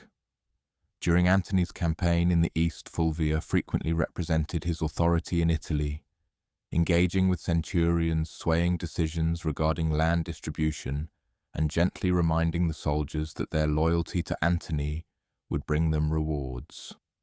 Yet this gathering of strength arrived with a price. Roman aristocrats, especially those associated with Octavian Caesar's heir and Antony's growing adversary, felt a sense of discontent towards Fulvia's sway. They perceived her as an intrusive figure with excessive influence over armies, regulations, and allegiances. Her ability to act independently was not only alarming, it was something never seen before. Fulvia was far from naive. She sensed the unease simmering between Antony and Octavian. She could sense that their alliance was beginning to falter, and she realized something that neither man appeared to fully comprehend just yet. The Republic felt too small for their presence. So Fulvia started to get ready for the next phase. Not diplomacy, but a clash. She had lingered in the shadows of power for quite some time. Now she felt prepared to take it into her own hands. In 41 BCE, Fulvia took a bold step that surprised everyone. She engaged in a fierce battle against Octavian, the future Augustus, and she certainly made her presence known. While her husband, Mark Antony, remained in the East, Fulvia and Lucius Antonius, Antony's younger brother, and a consul, decided to confront Octavian's power in Italy. What could it be? It seemed like it was meant to safeguard Antony's interests and ensure the land rights of Roman veterans who remained loyal to him. Yet, beneath it all, Fulvia's fingerprints lingered in every corner. This was more than mere politics. This was a military rebellion led by a Roman woman, marking the first and only occasion in Roman history when a woman would actively incite and orchestrate a civil war. The conflict, referred to as the Parucine War, arose from Octavian's contentious land redistribution initiative, which uprooted numerous Italians to benefit his soldiers. Fulvia took advantage of the rising dissatisfaction, depicting Octavian as a tyrant and betrayer of Caesar's legacy. With Lucius taking the lead in the Senate and Fulvia coordinating quietly behind the scenes, they gathered 8 legions and took control of the city of Perugia, which is known today as Perugia. Make no mistake, this was Fulvia's battle. Ancient sources hint that she had a deeper involvement in the conflict than Lucius did. She gathered her forces, inspired the masses, and even communicated with commanders. Rome hummed with whispers of her leading legions giving commands and pushing Lucius into battles he wished to avoid. Octavian, despite his surprise, moved with a slow, deliberate grace. He surrounded Perugia during the long, cold winter of 440 BCE, blocking supplies and relentlessly pressing the city to yield. Fulvia, caught in a haze of dwindling food and political betrayal, observed as her daring gamble slowly unravelled. By early 4000 BCE, the city gave in. Lucius Antonius was spared, probably to keep things smooth with Antony, but Fulvia was sent away. The woman who had once commanded riots, marriages, armies, and public opinion was now considered too perilous for Roman soil. She was sent to Sicyon in Greece, where she quietly hoped to reunite with Antony. But Antony didn't come strolling. The once strong bond between husband and wife had faded away in the haze of conflict and separation. Fulvia had taken action on his behalf, though it might not have been with his approval. She had bravely taken on a challenge that no Roman woman had faced before leading a civil war.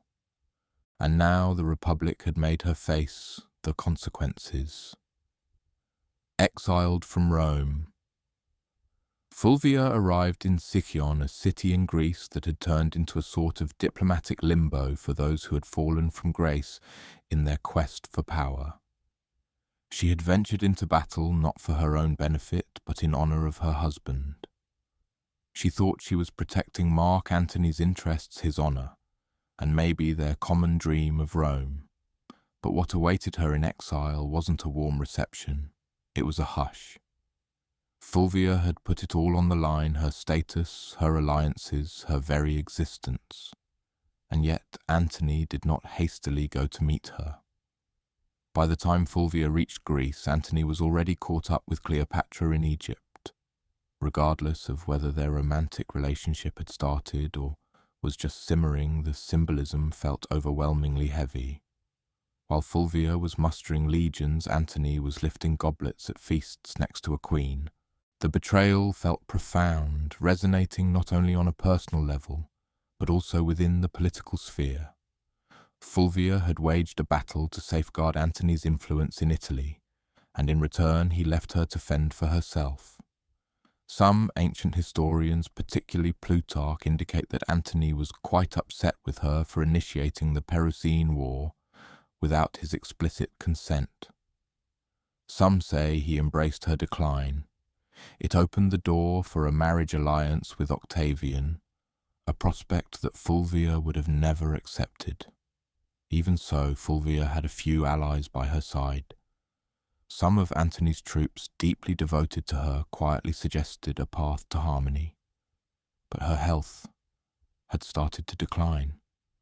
After enduring siege, exile, and betrayal, Fulvia passed away in Sicyon in 40 BCE, perhaps due to illness, stress, or heartbreak, or a combination of all three. She was approximately 43 years of age. Her passing offered Antony a smooth way out of the political scene. He met with Octavian shortly afterward and agreed to marry Octavian's sister Octavia as part of a renewed peace treaty, feeling a sense of calm wash over him.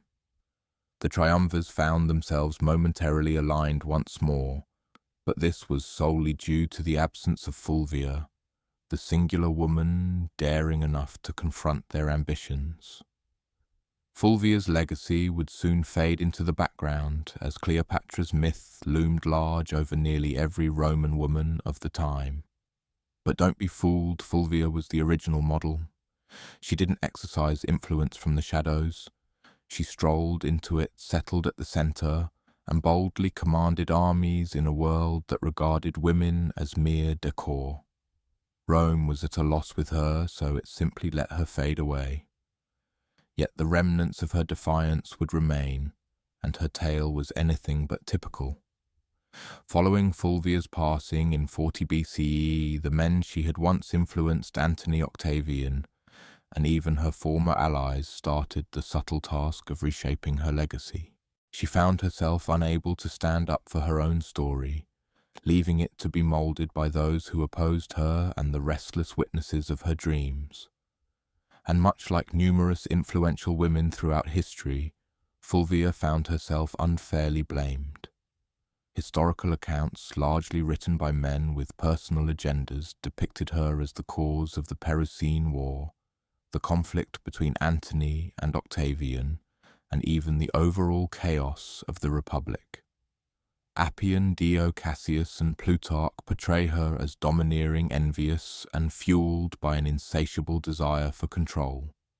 They held her responsible for pulling Lucius Antonius into discord, for provoking Octavian, and even for Antony's ultimate separation from Rome.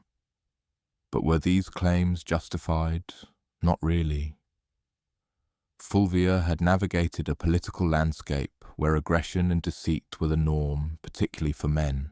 She was neither more ambitious than Caesar nor more aggressive than Pompey, and certainly far less ruthless than Octavian would eventually turn out to be. Her only true deviation was that she was a woman embodying the essence of a Roman man, and Rome struggled to comprehend that.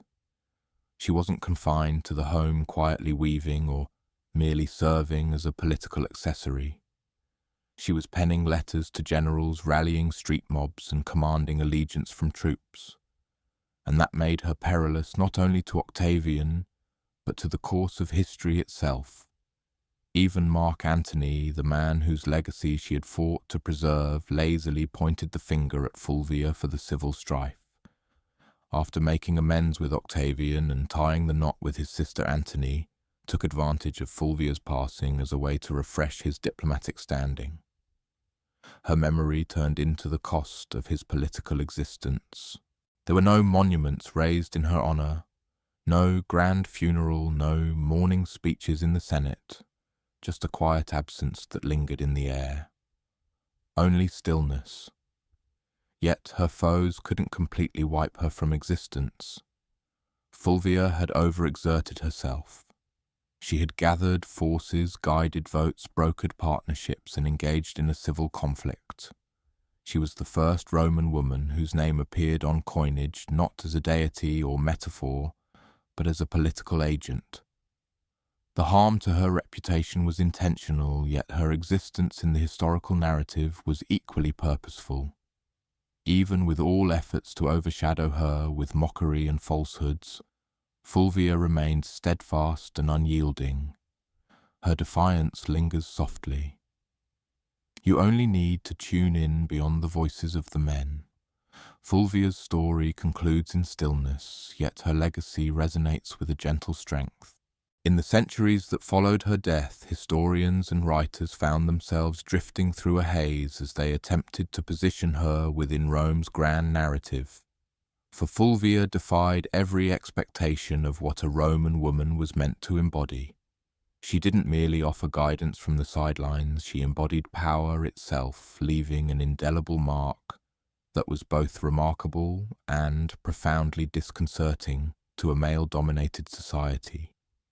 In a world where women were anticipated to sway through soft words and unions, Fulvia made her voice heard through bold policies, conflict, and dramatic politics. She was not merely a partner, she was a leader, and yet her legacy lingered more in her rebellious spirit than in her achievements. Roman historians struggled with a woman who defied expectations, so they portrayed her as loud, ambitious, and unsettling. But look closely, and another picture comes to light. Fulvia was the first Roman woman to mint coins bearing her name. She orchestrated political factions, utilized marriage as a strategic tool, and navigated Roman street politics with remarkable skill. She drifted through the civil wars of the 1st century BCE not as a bystander, but as a participant. A woman whose presence loomed over senators and molded the destinies of triumvirs. Her downfall wasn't a result of lack of skill. It stemmed from the circumstances and her gender. Had she been born a man, she could have been recalled as a second Caesar or perhaps a more delightful Cato. Instead, she was portrayed as the villainous figure who overstepped her bounds. Still, her legacy softly lingered. Later Roman women such as Livia Drusilla Agrippina the Younger, and even Cleopatra herself, despite belonging to a different world, would all navigate the influence that Fulvia helped establish. They would influence rulers, command forces, and dictate the line of succession. Yet Fulvia was the pioneer acting without the protection of any imperial title. Today, modern historians have started to look at Fulvia with a more relaxed perspective. No longer just a warning, she is now acknowledged as one of the most politically engaged women in Roman history, a figure who pushed the limits of female influence and faced the consequences. She didn't just exist in the era of triumvirs, she confronted them. And while Rome may have attempted to erase her, Fulvia left traces in every corner of its downfall. Not just a footnote, but a powerful presence, a woman far beyond her era. By the summer of 1963, the United States was a country drifting between two realms, one entrenched in age-old systems of oppression, and another yearning to emerge into the light. In the Deep South, segregation was not merely a social norm, it was mandated by law. Black Americans faced restrictions from restaurants, schools, buses, voting booths, and even drinking fountains. Police brutality was widespread. Lynching continued to take place. And in places like Birmingham, Alabama, calm protesters were being confronted with aggressive dogs and powerful fire hoses. But change was approaching, and it wasn't seeking approval. In just a few years, the civil rights movement had gently emerged into the national spotlight. Protests, civil rights marches, and community actions had become well-known news stories. Leaders such as Rosa Parks, Medgar Evers, and John Lewis transcended mere names. They became powerful symbols of resistance. The March on Washington emerged from a series of discussions and ideas coming together over time. It was the outcome of growing weariness and a gentle yearning. Black Americans had grown weary of waiting. They were advocating for civil rights, resolutely intent on ensuring their voices resonated in the most significant place, the nation's capital.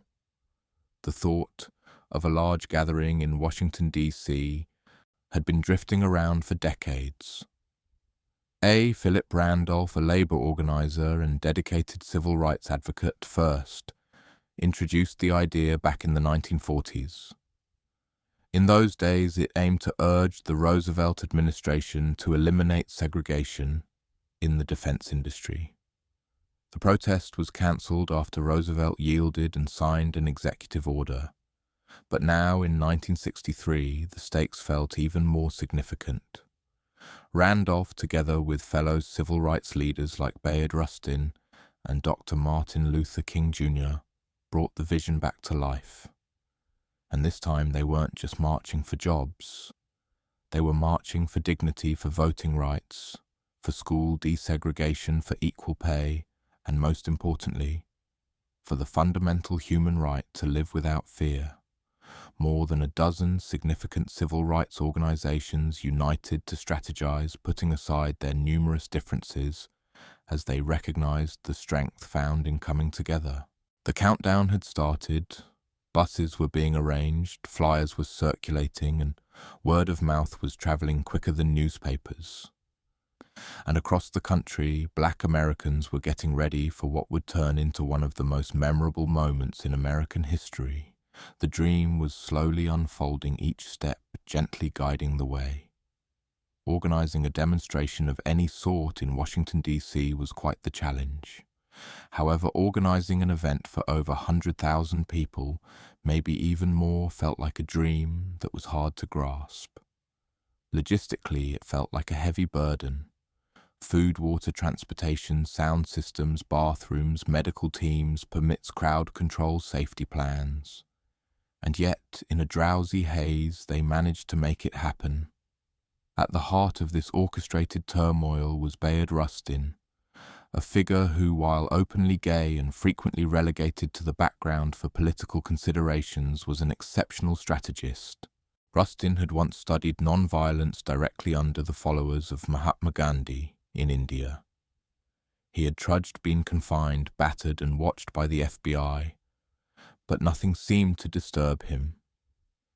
He viewed the March on Washington as an opportunity to demonstrate the impact of organized, peaceful protest when executed with meticulous attention to detail. In just 8 weeks, Rustin and his team turned the idea into a reality. The event was officially named the March on Washington for Jobs and Freedom, thoughtfully designed to encompass both racial justice and economic opportunity. That dual message was definitely intentional. Although Dr. King would eventually emerge as the spiritual figure of the day, it was Randolph and Rustin who ensured that the demands addressed unemployment minimum wage and workers' rights alongside civil rights. Meanwhile, a sense of calm lingered just below the surface. President John F. Kennedy and his administration were quite anxious, profoundly anxious. They were concerned about disturbances, negative reactions, or even more severe outcomes like violence. Civil rights leaders gently reassured them that the protest would unfold in a calm and peaceful manner. Even so, the National Guard remained ready, with hospitals in D.C. prepared, were placed on standby, and the sale of alcoholic beverages was prohibited for the day. Federal workers were even advised to take the day off. And then there was the question of togetherness.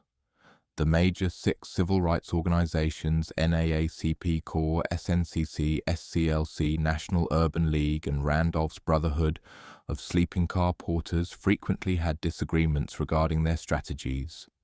Some desired bolder measures, while others leaned towards a more gentle approach.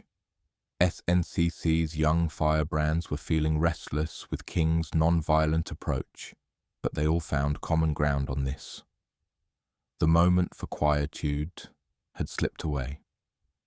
Rustin's plan unfolded with meticulous precision. Every bus and train was monitored. Each speaker was carefully monitored for their allotted time. Every route had marshals who were well prepared for managing the crowd. They weren't merely planning a march, they were crafting an event that would stir the awareness of a nation. August 28, 1963. A sweltering Wednesday in Washington, D.C. The sun was already blazing by 9 a.m. and the humidity wrapped around the skin like an unwelcome embrace. Yet they pressed on. From every corner of the country they drifted in. People of all kinds from various backgrounds and walks of life.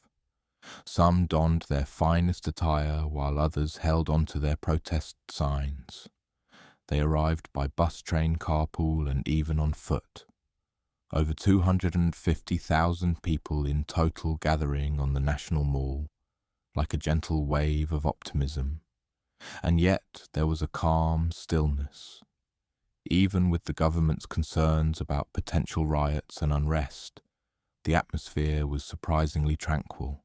Volunteers guided the flow of people. The Red Cross distributed water groups, softly sang freedom songs, held hands, and gently cheered as new marchers arrived. The sound of gospel choirs drifted softly near the reflecting pool, while the chants of jobs and freedom gently resonated against the marble columns of the Lincoln Memorial. Famous faces participated as well. Harry Belafonte, Sidney Poitier, Paul Newman, Marlon Brando, Joan Baez, Bob Dylan. But there was no one around for signatures. They were present to observe a momentous occasion and contribute their voices to a cause greater than any individual. The crowd was calm yet vibrant. There was a calmness, a stillness, a peacefulness. Instead, there was a gentle recognition that this wasn't merely a protest. It was a cherished moment. For numerous Black Americans, simply being on the Mall seemed like a subtle act of defiance. To be acknowledged, to be recognized, to express we exist in front of the same Lincoln Memorial, where the great emancipator rests in stone, it was a moment of completion. Generations in the making. At precisely midday, the official program commenced. Leaders stepped onto the stage one after another, each embodying various organizations, ideologies, and regions, yet all sharing a common message. Speakers called for fair compensation, integrated schools, a sustainable income, and a cessation of police violence. Mahalia Jackson performed. Marian Anderson, who had once faced exclusion from singing at Constitution Hall, due to her race, now performed for thousands under the vast, serene sky. As the hours drifted by, the tension lingered not from unrest, but from a gentle sense of anticipation. The man everyone was waiting for had not yet spoken, and when he finally did, the world would pause, listen, and etch his words into memory. The march was not merely creating history, it was slowly transforming into a legend moment by moment. By mid-afternoon, the crowd had settled into a hush, not from exhaustion, but from an understanding of what lay ahead. Leaning against the cool stone of the Lincoln Memorial, Dr. Martin Luther King Jr. made his way to the podium. He wore a dark suit, a neatly tied tie, and an expression of serene tranquility that barely masked the simmering intensity within him. He brought along notes that were carefully crafted with his advisors just the evening prior. But what the world would remember wasn't what had been typed. It was what flowed gently from his heart. He started with a calm demeanor, describing the harsh truths of segregation, police violence, and unfulfilled promises. 100 years later, he remarked in reference to the Emancipation Proclamation, "The Negro remains unfree." His voice ebbed and flowed like a gentle lullaby. He employed repetition, rhythm, and silence not merely as fillers but as essential instruments. The crowd sat quietly, some nodding gently, some dabbing at their eyes, others clutching signs that simply read, "Now." But it was what unfolded next that shifted the mood of the entire event and arguably the course of the civil rights movement itself. Standing just behind King was gospel legend Mahalia Jackson, who had performed earlier that day. She suddenly murmured, "Tell them about the dream, Martin, tell them about the dream." And King did so. He set aside his grip on the podium and began a passage he'd delivered before, but never quite in this manner. "I have a dream," he murmured, and the crowd drifted closer.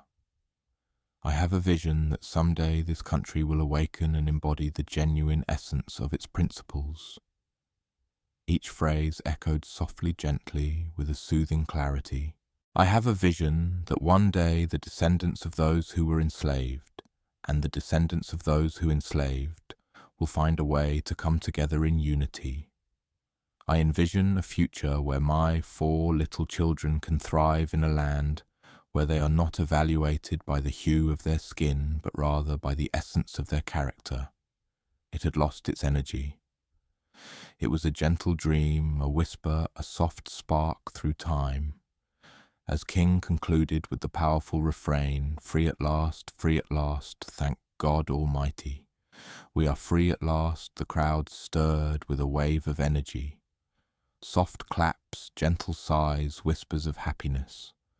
They realized they had just experienced something beyond mere speech. They had listened to the prophecy. The essence of the March on Washington lay beyond the speeches and the music.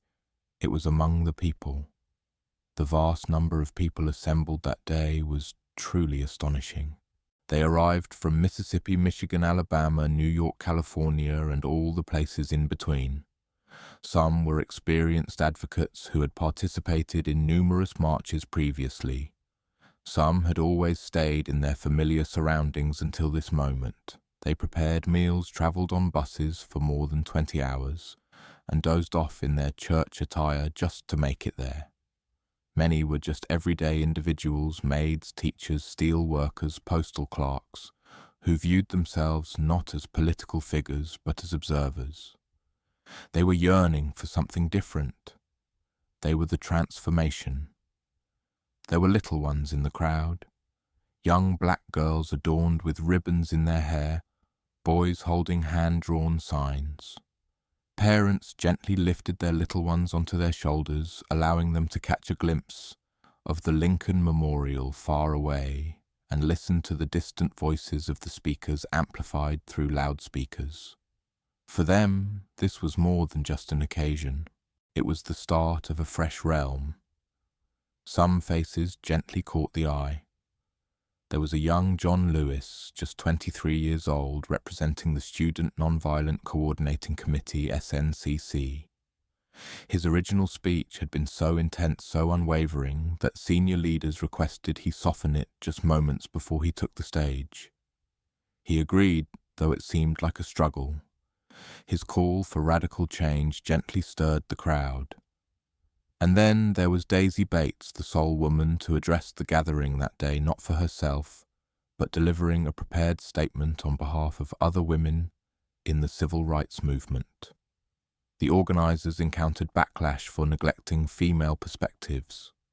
Bates's concise yet impactful message highlighted a stark truth. Even within a movement focused on equality, certain voices still found it challenging to be acknowledged. There were also union organizers, rabbis, nuns, priests, and students from all walks of life. They weren't all on the same page about the strategy. Some preferred King's peaceful approach, while others were drawn to Malcolm X's more assertive stance. But for that one day, those differences felt distant and unimportant. Unity prevailed. It was a visual symphony of American possibility, white and black hands linked in solidarity freedom, now buttons pinned to chests and the sound of 250,000 souls breathing as one gently drifting in a harmonious embrace. The faces in the crowd were not merely observing history as it happened, they were quietly influencing it, and all of them would always remember what they witnessed. While the world witnessed unity, inspiration, and poetic justice on the steps of the Lincoln Memorial, the March on Washington was far from straightforward behind the scenes. What appeared to be a flawlessly coordinated motion was in reality stitched together with string effort and numerous last-minute adjustments. Bayard Rustin, the main planner of the march, faced challenges not only with logistics, but also with the political landscape. He found himself always being watched not only due to his openness about his sexuality and past political beliefs, but also because certain civil rights leaders worried that his identity might be exploited to undermine the cause. In fact, Congressman Adam Clayton Powell had once threatened to publicly accuse Rustin and Dr. King of being lovers if King didn't remove Rustin from an earlier campaign. That threat lingered through every phase of planning. Then there was the matter of women's voices. Even though women such as Ella Baker, Diane Nash, and Dorothy Height had significant contributions, they were not given the opportunity to present major speeches individually. Rosa Parks was in the crowd that day, admired by everyone, yet she did not receive the microphone. Behind the powerful optics of the march rested the truth. The movement continued to grapple with its own layers and overlooked areas. Even within the Big Six organizations, a sense of unease lingered. SNCC leaders were becoming more and more weary of the sluggish pace of change and the older generation's persistent call for moderation. They aimed to tackle systemic racism with greater intensity. CORE experienced comparable frustrations, yet togetherness was considered too vital even for just a single day. Meanwhile, the federal government observed with heavy eyelids. J. Edgar Hoover's FBI had quietly assigned over 100 agents to observe organizers. They infiltrated hotel rooms, tracked important individuals, and gathered extensive files. They believed the march might escalate into chaos, or that radicals would take control of the gathering. When nothing of the sort occurred, they just intensified their watchfulness, particularly regarding Dr. King. And let's not overlook the importance of money. The march had a price tag of over $250,000, which would amount to millions in today's terms. Much of it was gathered through unions and supportive contributors, yet organizers hustled right up to the last moment. They even borrowed walkie-talkies from the Boy Scouts, feeling a bit drowsy as they did so. The March on Washington was significant indeed, yet it was also profoundly human, flawed, chaotic, political, and still a work in progress. Just like the land it aimed to mend. The sun started to sink behind the Washington Monument as the crowd gradually drifted away. People embraced, shed tears, sang softly, and stayed as long as they were able, hesitant to depart from what seemed like hallowed ground. But the march had come to an end. The speeches had been given, the signs had been lifted up gently, the world had observed. And now the question lingered lazily in the warm August air. What comes after this? In the days that followed, the media reaction was gently optimistic. Major newspapers recognized the significance of the event, yet frequently conveyed a sense of distant intrigue. Some described it as calm and composed, which really meant that there were no disturbances. Not many outlets provided significant coverage of the particular demands of the march, such as the request for a federal jobs program or a minimum wage set at around $20 today. Yet all eyes were on Dr. King's speech. That at least couldn't be overlooked. President John F. Kennedy, who had initially been hesitant about the idea of the march, observed it unfold on television with increasing admiration and maybe a hint of surprise. He described the event as remarkable and then had a meeting with civil rights leaders at the White House right after. But the progress in legislation continued at a sluggish pace. His proposed Civil Rights Act was still stuck in Congress, ensnared by the grip of Southern opposition. Some activists felt a sense of weariness. They had wished the march would lead to prompt action. Instead, it was back to the routine arranging, moving forward, standing firm and reflecting on those who sacrificed for justice. Just weeks later, that reality settled in slowly. On September 15, 1963, 4 black girls lost their lives in the tragic bombing of the 16th Street Baptist Church in Birmingham. The dream had been softly spoken, yes, but the unsettling dream lingered on. Yet a shift had occurred. The March on Washington signified a significant turning point in the civil rights movement. It showed that large gatherings could be organized, impactful, and hard to overlook. It gathered a coalition wider than ever before. Labor unions, faith leaders, celebrities, students, and working-class Americans all gathered together, sharing a common bond for justice. And above all, it provided the movement with a voice, a gentle reverie, a speech that would be remembered, analyzed, and reverberated around the globe. The march had concluded, yet the journey was only starting, and that path would soon traverse through struggle, laws, and change. The March on Washington not only stirred the conscience of America, but it also transformed its moral landscape. What started as a bold act of defiance transformed into a fundamental part of the civil rights movement's legacy, forever changing how Americans perceived justice, democracy, and the strength of united efforts. In legislative terms, the march didn't bring swift triumphs, but it fostered a sense of progress. Not long after, in July 1964, President Lyndon B. Johnson put his signature on the Civil Rights Act, making it law. It prohibited segregation in public areas and made employment discrimination based on race, color, religion, sex, or national origin illegal. And in 1965, the Voting Rights Act came into play, addressing the core of Jim Crow laws. Would these bills have passed without the march? Maybe. But would they have carried the same moral weight, the same inescapable public influence? Most likely not. For Martin Luther King Jr., the speech that day gently lifted him into a new realm. He transitioned from a respected leader to a global icon. Yet recognition arrived with a price, constant watchfulness, dangers, and eventually a tragic end in 1968.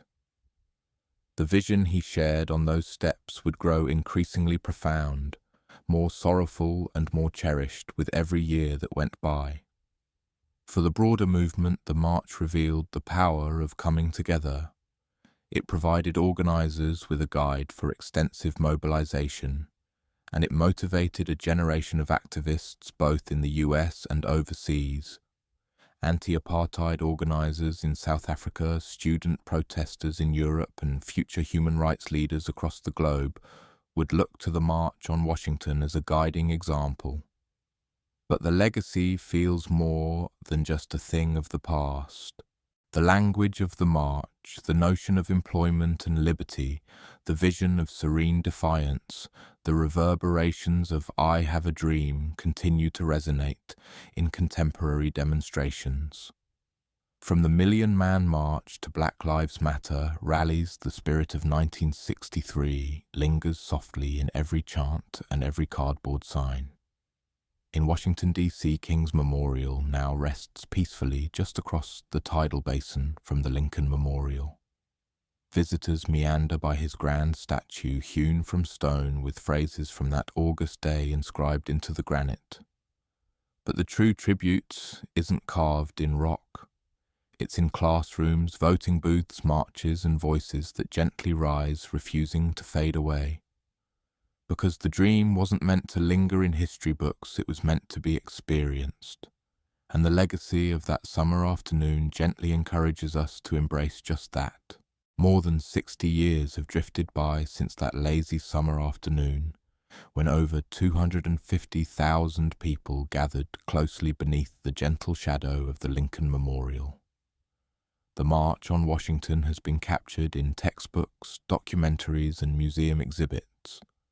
Dr. King's speech is taught in schools, drifting through the minds of students like a gentle lullaby. His voice, gentle and soothing, lingers in national memory like a comforting lullaby. But for many, the question lingers: has the dream been fulfilled, or has it simply been postponed? In certain respects, advancement is unmistakable. The legal structure of segregation was taken apart. Voting rights, despite facing new challenges in various states, were achieved through sacrifice demonstrations and legal struggles. In 1963, the idea of having black lawmakers, judges, mayors, and even a two-term US president seemed far-fetched. Interracial marriage, which was once prohibited in many parts of the country, is now safeguarded by federal law. These are not trivial matters. They are victories shaped by unwavering effort. And yet, the original demands of the march, the ones often overshadowed by King's speech, still linger unresolved. The demand for a living wage remains unfulfilled. Racial disparities in education, housing, employment, and healthcare continue to linger. Police brutality, a catalyst for much of the early civil rights organizing, still stirs feelings of unrest and protest.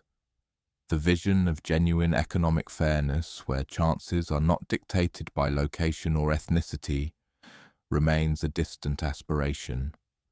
Contemporary movements such as Black Lives Matter have embraced the legacy, frequently drawing on the imagery and language of the 1963 march as a source of motivation and critique. They wander through the familiar cities, murmur on the same streets, and seek the same fundamental human rights. But they do so in a world gently altered by social media surveillance and emerging forms of resistance. The March on Washington was never intended to be the final chapter. It was a moment of clarity, a declaration that defined our identity and our expectations. It was a statement, not a promise. So the dream lingers, worn, tested, reimagined, yet still breathing. Regardless of whether it is postponed, altered, or eventually realized, the outcome relies not on what has been, but on our actions. On the choices we make, the injustices we confront, and the courage we muster to march time and time again until the dream transforms into a shared, lived reality.